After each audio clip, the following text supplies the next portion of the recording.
তরুণ যারা আছেন তারা দেখে নেবেন, যতক্ষণ সে ক্ষমা না চাইবে, পায়ে না ধরবে, ততক্ষণ উষা রানী মণ্ডলকে আমরা মানি না, আমরা মানি না, আমরা মানি না। বিজেপির সাথে যাতে আঘাত করে তার সাথে আমার কোনো সম্পর্ক নেই, আজ সাথে আমার কোনো সম্পর্ক নেই, কোনো সম্পর্ক নেই।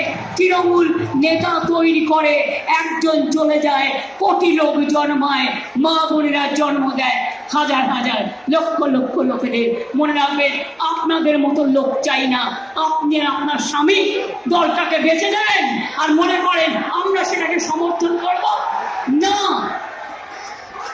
আমি অন্য দলের ব্যাপারেও যেমন কথা বলি, নিজের দলের ব্যাপারেও কথা বলি। আমি এটুকু বলে মায়েদের আমি প্রণাম জানাই, সালাম জানাই, আপনাদের পাগুলোকে প্রণাম। অনেক দূর থেকে এসছে গো মা বোনেরা আমার, অনেক দূর থেকে আমার মা বোনেরা এসছেন, আমার ভাইয়েরা এসছেন। আমি সবাইকে, আমি জানি এখানে একটা নিউরো সায়েন্স হসপিটাল হচ্ছে, আপনারা সকলে ভালো থাকুন, সুস্থ থাকুন।